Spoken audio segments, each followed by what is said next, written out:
पंडित बद्री के आने से पूरे घर में आरती और घंटियों की आवाज गूंज उठी थी।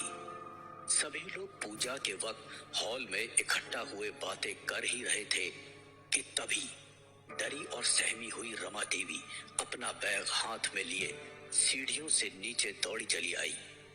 बिखरे बाल और लाल आंखें देख राशि और पंडित जी पहचान गए थे कि उस कमरे में रात को कुछ बहुत ही बुरा हुआ है उनके साथ। रमा जी, रमा देवी जी, आप ठीक तो है ना? कुछ कुछ हुआ तो नहीं ना आपको? हाँ, नहीं, बस रात को ठीक तरह नींद नहीं आ पाई। अरे फिर इतनी बौराई हुई क्यों दिख रही हैं आप?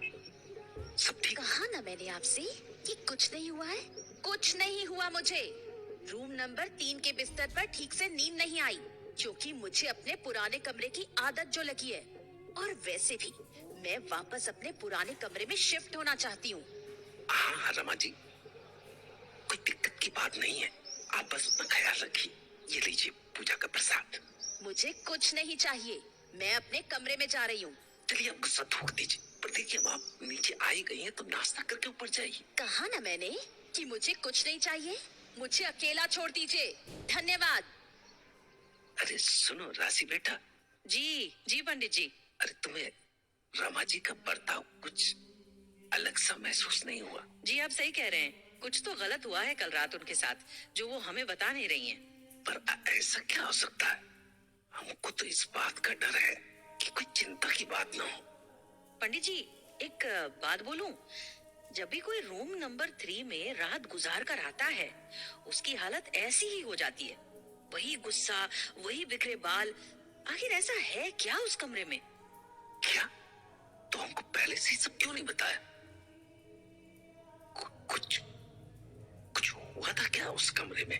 जी वो कुछ समय पहले की बात है, जब मेरी माँ की सगी बहन माया मौसी रात को हार्ट अटैक आने से उसी कमरे में चल बसी।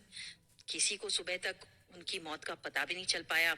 बेचारी ने मदद की आवाज लगाई होगी, पर क्या करें, आशु और मेरा कमरा रूम नंबर 3 से इतना दूर है कि हमारे कान पर तो जू तक नहीं रहेंगी। ओहो, ये क्या कर दिया तुमने? ये तो अनर्थ हो गया। अरे तुमको पता है ना कि मरे हुए लोगों की चीजों को इतनी जल्दी जुदा नहीं करते उनसे। अब क्या होगा पंडित जी? मुझे डर। अरे नहीं, डरने की कोई बात नहीं बेटा। आज हम जाएंगे उस कमरे में रात बिताने, ठीक है? उस कमरों को मंत्रों से और पूजा से बिल्कुल शुद्ध करने की जरूरत है, और ये काम हम ही कर सकते हैं। पर पंडित जी।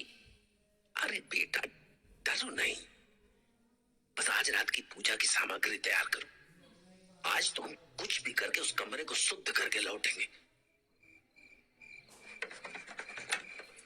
ये आज की रात ना, ये रात बहुत मुश्किल से कटने वाली है।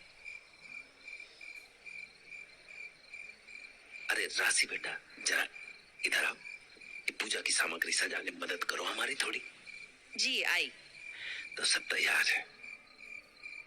हमको लगता है कि अब हमें पूजा की शुरुआत कर देनी चाहिए। ओम मंगलम भगवान विष्णु मंगलम, ओम मंगलम भगवान विष्णु मंगलम गरुड़ध्वजा मंगलम, मंगलम पुंडरीकाक्ष मंगलाय तनोहरि। ये मुझे क्या हो रहा है? राशि राशि, क्या हो रहा है तुम्हें? ठीक तो हो तुम?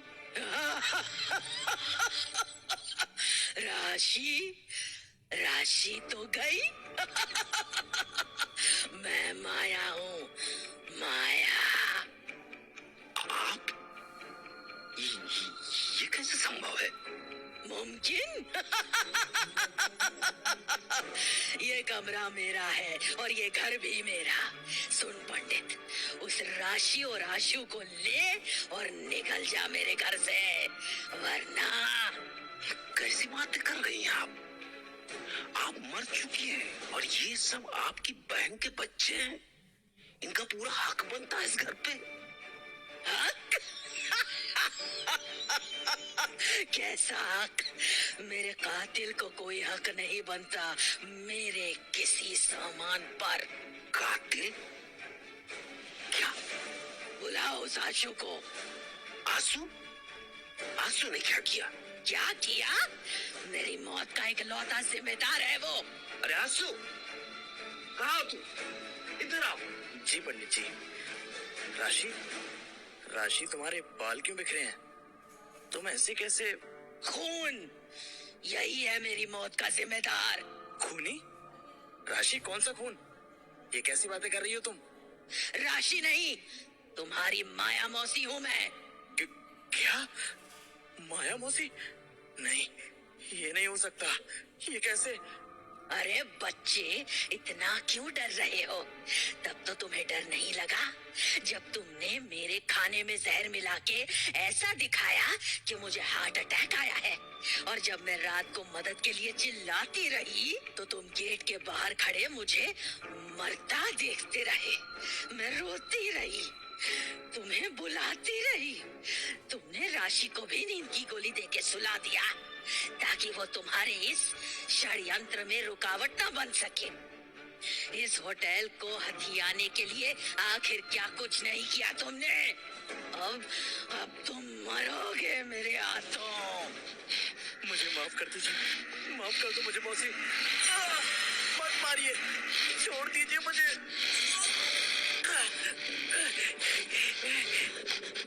माया जी, बस कीजिए माया जी, बस बस बस कीजिए आप।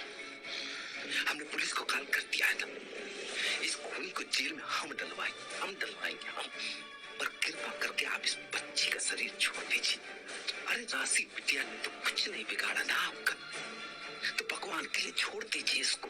नहीं।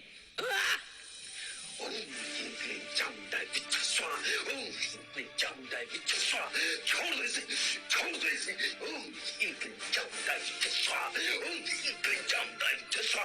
दे, छोड़ दे इसे, छोड़ दे।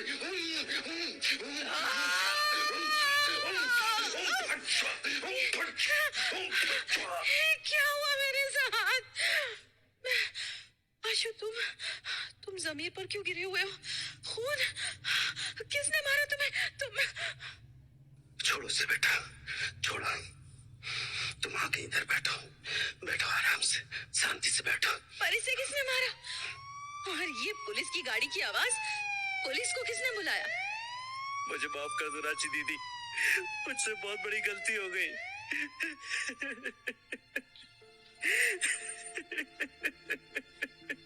इस तरह रूम नंबर 3 का खौफ खत्म होने के साथ होटल से माया की आत्मा भी चली गई हमेशा के लिए। मगर रूम नंबर 3 का ये खौफ जाते जाते हमारे लिए एक सबक भी छोड़ गया कि रूहें हमारी जिंदगी में, हमारी दुनिया में बिना वजह नहीं आती। उन्हें हम बुलाते हैं, हमारी बदनीयती बुलाती है।